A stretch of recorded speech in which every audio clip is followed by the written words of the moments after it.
video, we're going to talk about what deontology is. Deontology is a normative ethical theory, and there's lots of different versions of deontology. In this video, we're going to focus on the deontology taught to us, provided to us, discovered by or invented by the philosopher Immanuel Kant.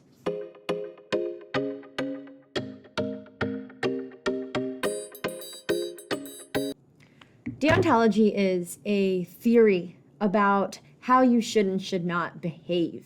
In other words, deontology is a normative ethical theory. Normative ethics tell you what you should and should not do. Norms are all about the standards that your actions have to satisfy in order for them to be ethical. Ethics is all about your behavior, about whether your behavior is right or wrong. So when we're doing normative ethics, what we're doing is looking at the different theories according to which an action is right or bad, good or bad, ethical or unethical, moral or immoral.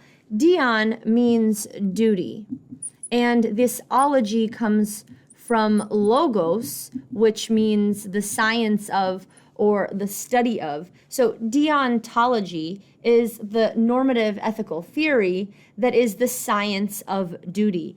Deontology is the scientific study of human duty.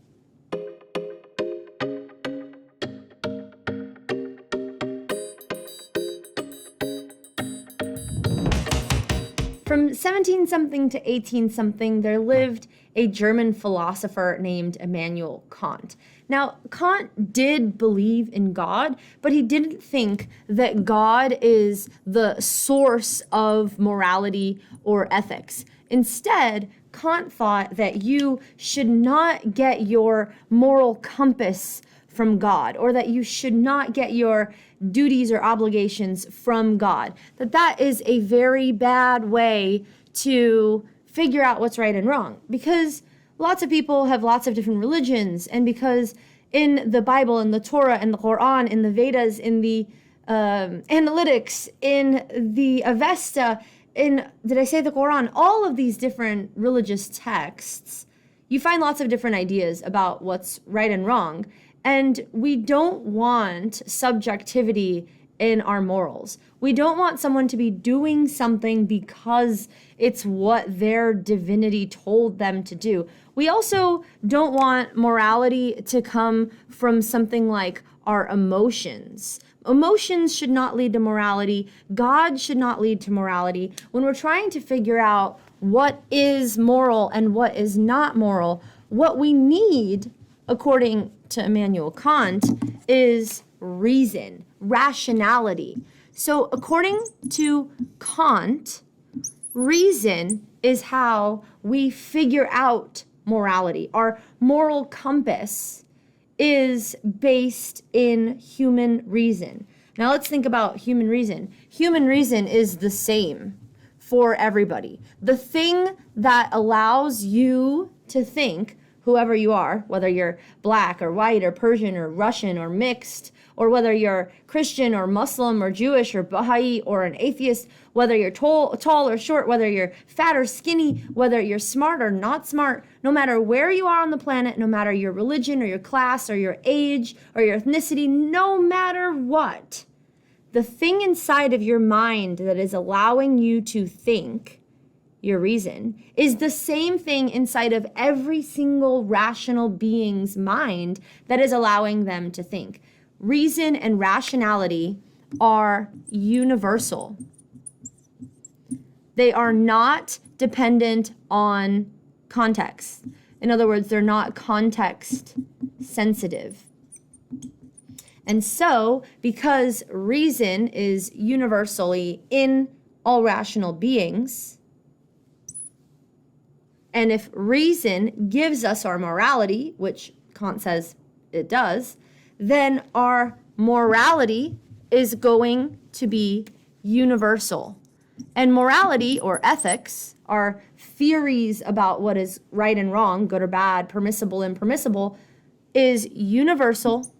It is not context sensitive. So when something is right, moral, good, ethical, it is so for every single person, all the time, everywhere. The same morality applied to your great-great-great-grandma. It'll apply to your great-great-granddaughter, no matter who, what, when, where, why, no matter what context. It'll be universal.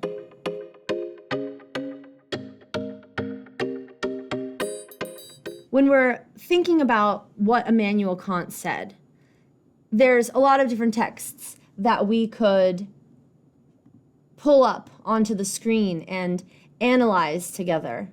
Here on the screen, there's one famous line from his 1785 version, Groundwork of the Metaphysics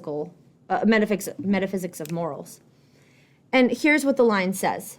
I've got the screen over there, but I'm going to be able to play with it over here, so just bear with me. Act only in accordance with that maxim through which you can at the same time will that it became universal law. This part here, universal law, is important, and we're going to break that down. This part here, maxim, is important, and we're going to break that down. This part here, the will, is important, and we're going to break that down as well. What this citation from Immanuel Kant's writing shows is Kant's view for how people should behave. The normative ethical theory, deontology, is based on the ideas here. Now the will, let's talk about the will. The will is another word for your faculty of desire, your wishes, your intentions. When you say, I will do that, you're saying, it's my intention to do it. You're saying, I'm going to try and intend. You're saying, I desire it or I wish it. And for Immanuel Kant, there is nothing in the universe or multiverse that is more good, nothing that is unconditionally good, more good than the goodwill of man. According to Immanuel Kant, the thing that you ought to cultivate is your will, your faculty of desire. What you want is very important for Immanuel Kant. Immanuel Kant thinks that what is moral or immoral is going to be judged based on what the person is trying to do, willing to do, intending to do, desiring to do. When you act, what is it that you are trying to bring about? And this line here, will that it become a universal law. You should do things, you should act so that the maxim or rule behind your action could become the universal law. What's maxim? A maxim is something like a rule. Maxim is something like the background, motivation, the reason why or the cause why that made you do the thing.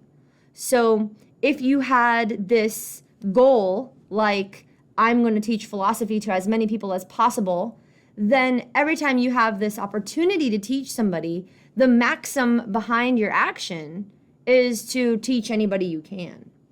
Your maxims are the rules that your actions should try to follow. So let's put that together. Kant is telling us to act only in accordance with the rules through which we could wish that those rules became the universal law. What's a universal law? A universal law is something like gravity. No matter where you go, there is gravity. And I know it's different in different places, but there's always gravity. Gravity is not something that you could escape. It's a universal law. When you let go of an object, it always moves towards the larger object when not held back. And that's why when you drop things on Earth, it always goes down to Earth because there's nothing greater on Earth than Earth. So every object you drop falls down due to gravity because it's moving towards the larger object. What if the rules that made you behave became universal laws like gravity that applied to everyone, everywhere, always, forever? Could you wish that? Could you will that? That's what this is saying. This is saying, according to Immanuel Kant, that you should do things, you should act only in such a way that the rules that you would be following would be absolutely fine if they became universal laws where other people had to do that act. So what is this saying? So let's have an example and then rethink about this citation. So say that you were thinking about stealing something. So you ask yourself, could I follow this rule? What would be your rule if you were thinking about stealing? If you can't afford something, take it anyway. That'd be a rule that you'd be following if you were to steal. If you were to steal, you're saying something like, if you can't buy it, or if they're not giving you permission to have it anyway, just take it, right? That's what you're doing when you're stealing. Imagine that that was the rule. Take whatever you want, even if you can't afford it. Could you act in accordance with that rule and at the same time wish or will that that rule, take whatever you want even if you can't afford it, were the universal law where everyone everywhere always had to follow that rule, take what you want even if you can't afford it? You could not. It would be a logical contradiction, because if people were stealing by obligation, there would be nonsense to say that something was stealing, because it would be nonsense to say this is mine.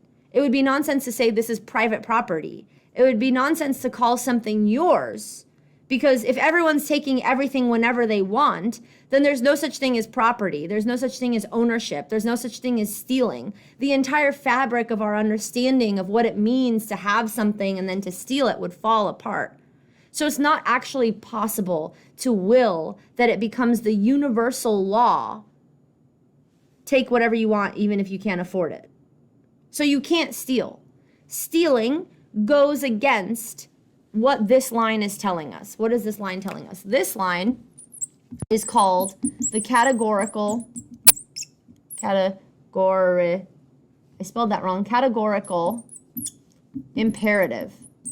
An imperative is something that you should do. A categorical imperative is something you should do no matter what. And this is one of the formulations of the categorical imperative given to us by the philosopher Immanuel Kant. The categorical imperative is how deontology figures out what actions are morally obligatory and what actions are morally impermissible. So according to the categorical imperative, which this is one formulation right here, it is immoral to steal because the whole idea of stealing makes no sense when you try to take the rule of that act and universalize it. It makes no sense. Now let me put onto the screen another formulation of the same idea according to Immanuel Kant. According to Immanuel Kant, I have to erase this and then I can add the other one. So let me give you the other formulation of the categorical imperative. It's this. The same idea that I just had in that blue, act or only in accordance with the maxim that you could at the same time will became the universal law. This is another way that Kant says the same thing. So notice I'm not erasing this arrow with categorical imperative. Kant says in his Deontology, in his normative ethical theory, that there's lots of formulations of the categorical imperative, the things you have to do no matter what to be moral. And this is another formulation of that same idea. So act that you use humanity, whether in your own person or in the person of any other, always at the same time as an end, never merely as a means. This is supposedly the same idea as that previous categorical imperative formulation. This is saying that every being with a rational will has human dignity, and even you have human dignity, and you ought to never treat something with dignity as if it's an object, as if you can use it to your own end, your own purpose, your own goal. But rather, when there is a rational will involved, a human involved, dignity involved, you have to treat those people as if they have their own will, as if they have their own purpose or goals. You can't just use them like objects. And you can't use yourself like an object either, not merely as an object. This formulation of the categorical imperative is also helping us understand what deontology is telling us to do. Again, we can think about stealing. Someone has a banana and they're looking the other way and you're really hungry and you want to eat it. Can you just steal that banana? According to the categorical imperative, that formulation or this one, you cannot. Because if you were to go and take somebody's object, you are using them as an object, as if they don't have their own plans for that banana. You're using them as an object and not as something with dignity that has a goal of its own. You ought to never treat rational beings as objects, as a means or a method or a process to further your own goals. People with dignity have their own goals, and you ought never to infringe on those liberties. So this is a version of the categorical imperative, and Kant believes it's teaching you the same thing. It's teaching you what is moral and what is immoral.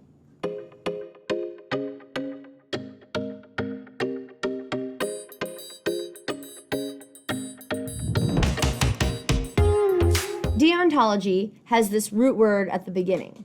Deon is short for duty, and this ology is the science of or the study of, and deontology is the study of your duties. And if you want to know what your duties are, then you have to ask yourself the categorical imperative.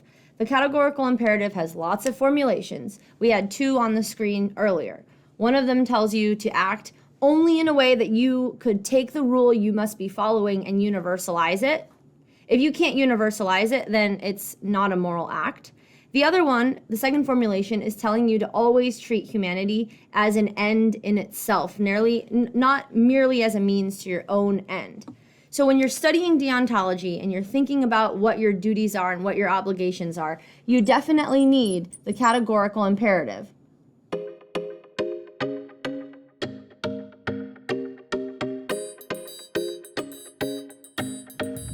The idea here is that we are judging whether your action is moral or immoral according to your intentions.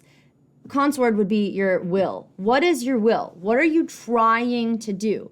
If there is an act that you could not will became the universal law, but you're doing it anyway, then you're being a hypocrite. You are doing something that you could not wish that everybody else did. You are acting as if there's the moral law for everyone else, and then there's whatever you're allowed to do. And Kant thinks that that is absolutely unacceptable. According to Kant, morality comes from reason, and reason is universal. Every being that is rational has to have the same moral law because they have the same cause of moral law, which is reason and rationality. So according to Immanuel Kant's deontology, you judge an action as ethical or unethical based on the intentions of the actor, not the consequences. Also, in Kant's deontology, morality is universal. What is right for everyone, everywhere, always, forever. And what is wrong also, no exceptions. If you want to know what is right or what is wrong according to deontology, all you have to do is consider the categorical imperative. There's lots of formulations of the categorical imperative. And the last thing I'll leave you with is this idea. Auton means self, and nomos means governing. Autonomous means self-governing. This word, autonomous, which I will rewrite, means that you are self-governing. Kant thinks that the moral law comes from the reason within you. And for you to figure out what is moral or immoral, all you need to do, autonomous, I hope I spelled that right. All you need to do is to think with your own mind. Morality does not come from religion. Morality does not come from your parents. Morality does not come from culture. Morality does not come from the government. It comes from within you. You should be autonomous, self-governing. You should be free. You should be following the rules that you set for yourself, given to you by reason. And I know that sounds like he's got a subjective ethical code, but he thinks that if every single person thinks correctly according to logic, then every single person will come to the same ideas about what is moral and immoral, because every person would be using reason and rationality, which is objective, absolute, and universal. So every single person giving themselves rules for how to act ends up every single person following those same moral rules. So to recap, deontology is the study or the science of duty, and according to Immanuel Kant, your duties come from reason, which are universal, so morality is universal.